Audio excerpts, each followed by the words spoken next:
Hi, my name is Lou Heavner. I am with a principal control consultant with Emerson Automation Solutions, and the topic of my presentation is constraint optimization in the mining processes. I'm going to talk a little bit about the MPC technology as an advanced control technology, and this is the agenda I will follow today. What is advanced control, you may ask? And people that are unfamiliar with it may find that it's pretty daunting, scary, and unfamiliar. Only applies maybe to large problems, only used in the refining industry, requires a high level of expertise, and so it may not be right for me to use in my plant. So the truth is that it may be scary and unfamiliar to you, but the other statements are not true. It is proven technology. It may be older than you think. It's been around for a long time, maybe 30 years or more. It's usually multivariable in nature, but it can replace single loop controllers. It's used in many industries, not just in the refining industry. It can be used in chemical industry, and it has been used, in fact, in the mining industry. There are new tools being developed all the time, new software that makes it more accessible to process control engineers, both in the initial configuration and commissioning, as well as for ongoing maintenance and support. So let's talk about the technical challenges that the mining industry faces. For one, there's a need to improve quality. And that's not just product quality, but that's also reducing variability from shift to shift and reducing variability in product quality, of course, and in throughput. We'd like to try and stabilize the process as much as possible. Usually there's a need to increase throughput to push more ore through the process. There's also cases where, because of changes in rock quality and rock hardness coming in, that you may have part of the process that gets loaded up before another part of the process. And so it would be good if we can take advantage of where there's extra capacity and allocate more load to those areas to try and offload the load in the constrained areas and be able to push more constraints simultaneously. And of course, there's always a need to reduce costs, both by maximizing efficiency of the process, reducing energy costs, reducing working capital, reducing rework and quality problems, and also stabilizing the process will reduce the amount of equipment wear and the risk of incidences, which will also save money to the plant. Most advanced process control is one of two areas. One is artificial intelligence based, and this is most commonly used in the mining industry, where expert systems are frequently used, and you may be familiar with them. Also, fuzzy logic and artificial networks with machine learning are sometimes used. In a lot of the process industries, it's more popular to use real-time advanced process control technology called model predictive control. And model predictive control is what I'm here to talk about today. What are the challenges to any advanced control application are that experience and expertise may be limited in your mind, so you need something that you can leverage experts or that is easy enough that you don't need to maintain experts to make it work. You generally need economic justification. That can be difficult to calculate. Often requires a study to do that, but once you have justification, you can move forward. Another critical factor is operator acceptance. If operators don't accept the advanced control, it's not going to get used and it's not going to offer any benefit. And another concern you need to consider is the sustainability and maintenance requirements. These need to be kept relatively low so that you don't have too much ongoing cost to keep the system running. So let's look at the solution using model predictive control, or MPC. Model predictive control has been demonstrated to generate big benefits over traditional controls in many applications. The best applications are those where you have challenging process dynamics, like dead time dominant processes where there's a lot of transport delay. where you have multivariable interactions, where if you change one thing, it affects multiple variables. If you change something else, it also affects those same multiple variables. Where you need to honor constraints, both process constraints and equipment constraints, and particularly if there's some need or opportunity for optimization. By optimization, we generally mean maximizing something like throughput or minimizing something like energy consumption. Optimization is often just as easy as maximizing or minimizing a flow. The MPC advantage over other types of advanced control, particularly the artificial intelligence types, is that it uses dynamic models internally to predict the future, and it can drive the process. It's dynamic in a sense, rather than providing a static, steady state type of a solution. So if you have a process, you have process inputs, and some of those are things that a model predictive controller is going to change. We call those manipulated variables.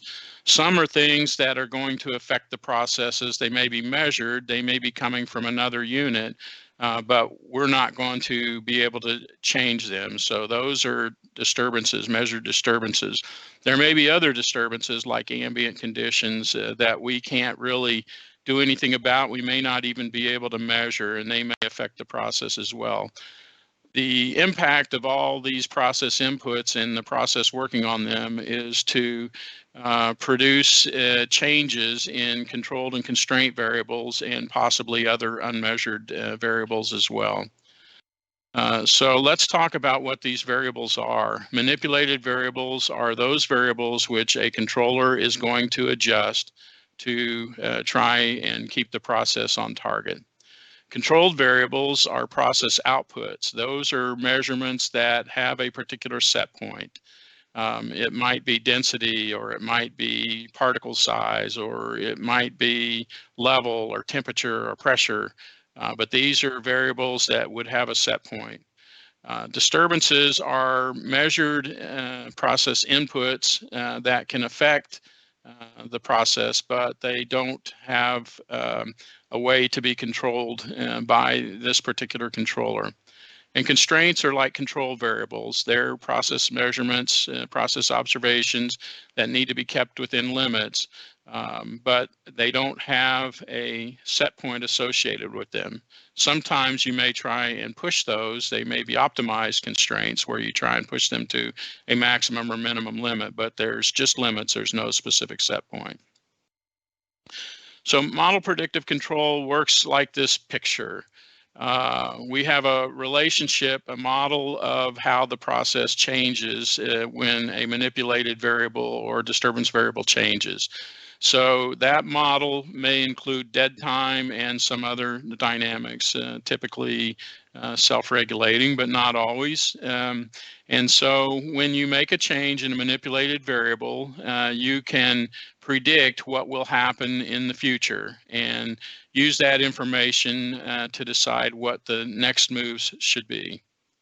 So it looks something like this when you have multiple variables, and the prediction is based on the results of all of the moves that are made. In this case, there's two manipulated variables with different dynamics, and you can see that the dead time is the time between when the move is made and when the process output changes.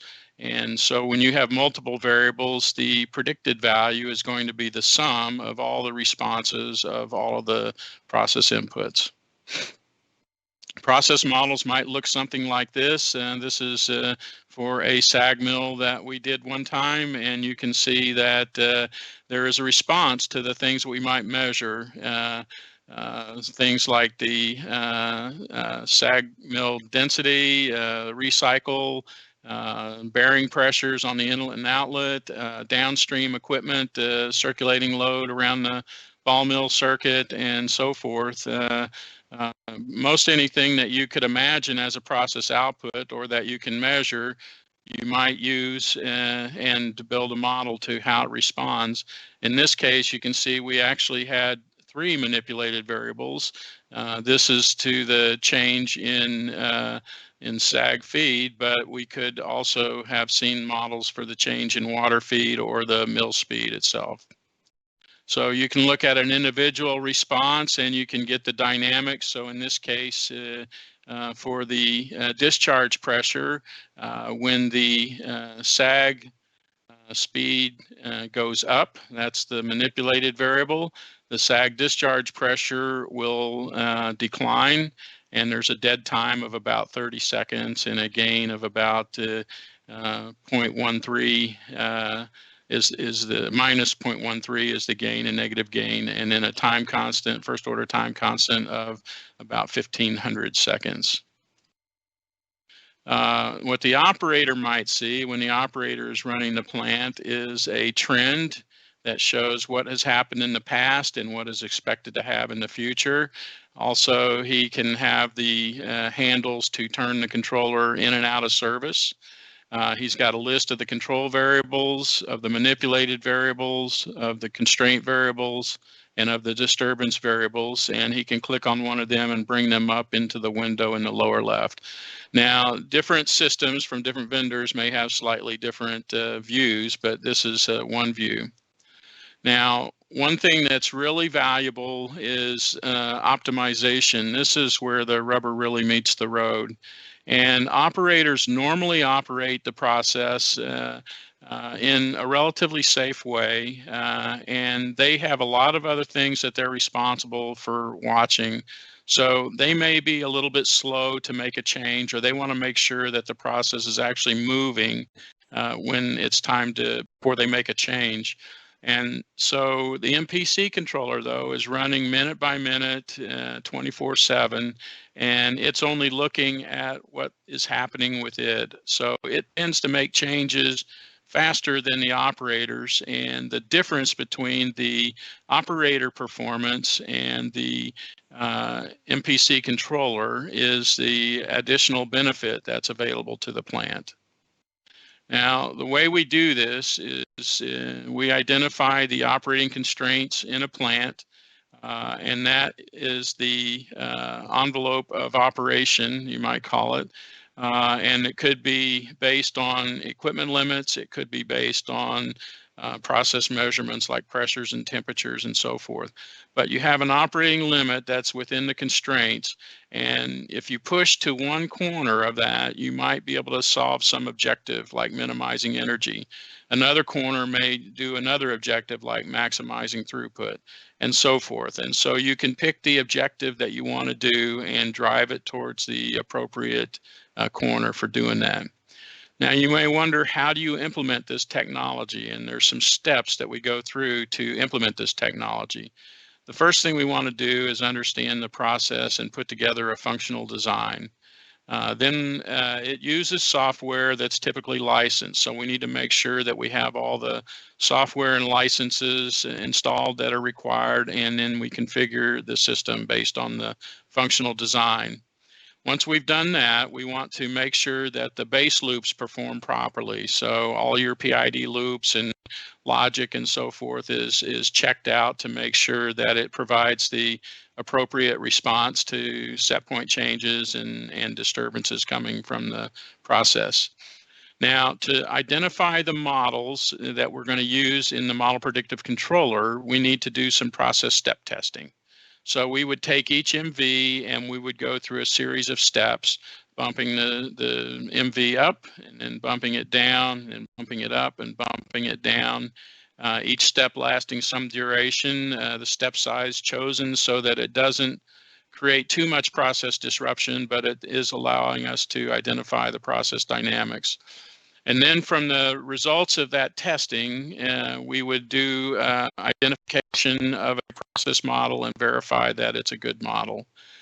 Then we would actually commission a controller by downloading the model and observing how it performs in actual operation. Once that's done, the project is essentially over. We can document and train either during or after the project as the customer desires. And then what we like to do is nominally 6 months or so later, do a post audit to make sure that it is delivering the benefits that were promised and expected. So let's look at some practical applications so you can get a better feel for this. And we've done this in grinding circuits and other places. And here's a grinding circuit in a mine that has a sag mill and a ball mill with hydrocyclones and a grinding thickener. And we can look at the equipment here, for example, and what we first would do is the performance audit that I mentioned. And in this case, we identified some problems related to the apron feeder and the feeder speed.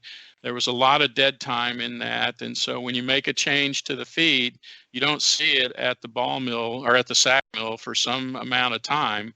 And that is captured and tuning is used to give us the best response and the most consistent response for different situations.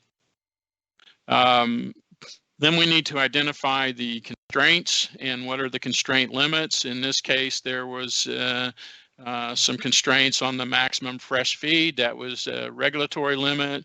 And the recycled tonnage was a process engineering limit.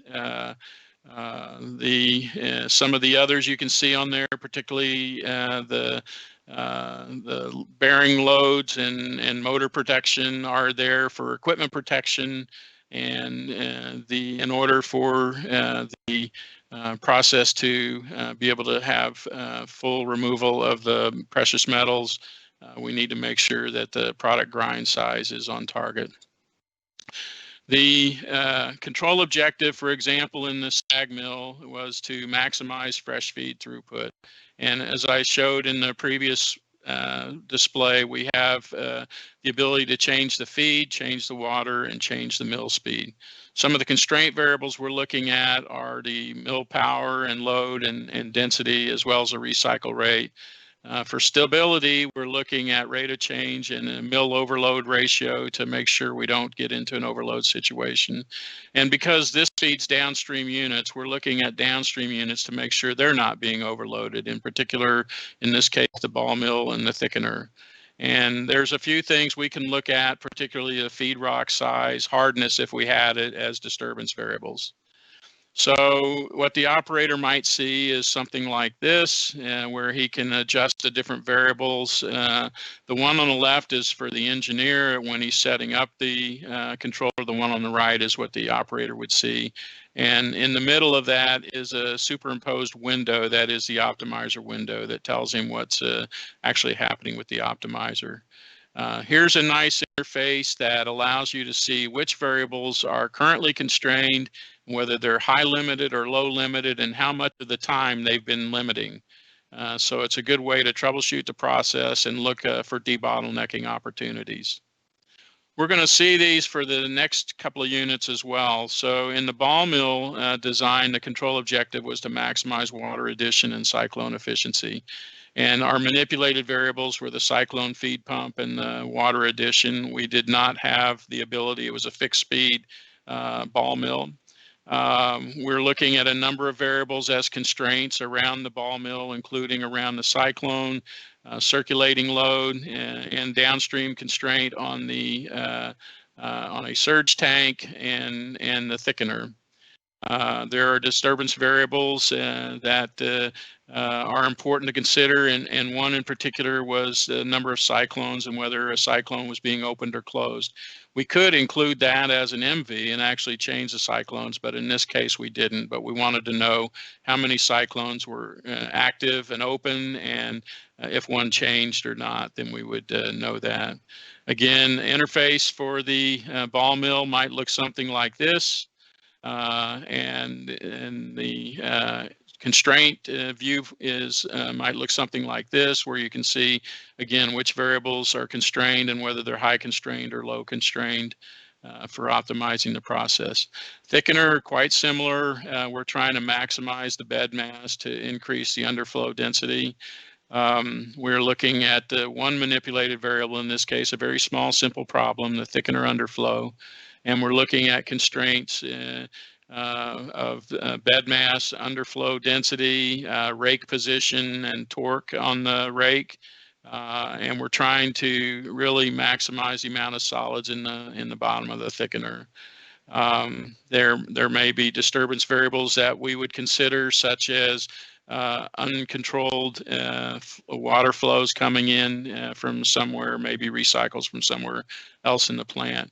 Now you might think, well, this would be a good opportunity to control the interface with flocculant too, and we have considered that, and we have done that in some other applications, but in this case they didn't have a good interface measurement, so we didn't try and control the flocculant to manage the interface level.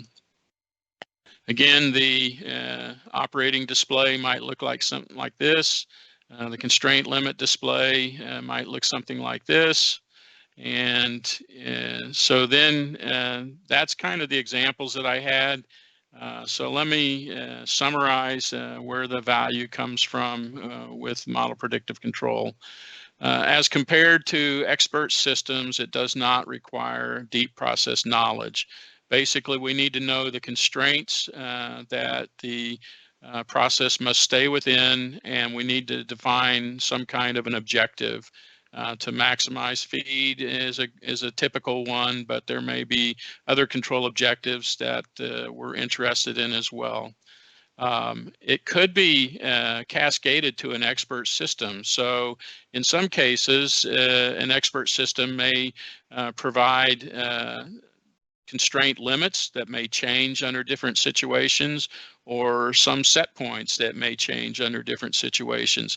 So they're not competing technologies, they're really complementary technologies, and it's important to keep that in mind.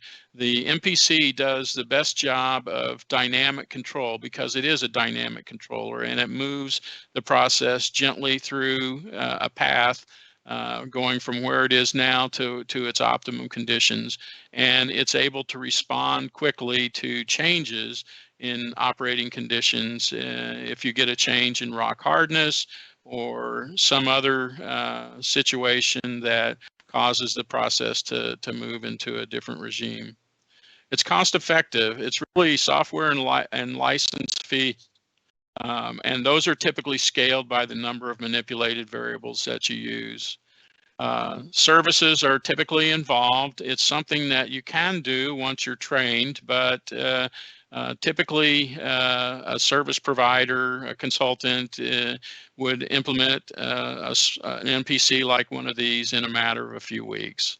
And typically, if you're generating the kind of benefits these things can deliver, you'll see payback in terms of months or sometimes even weeks.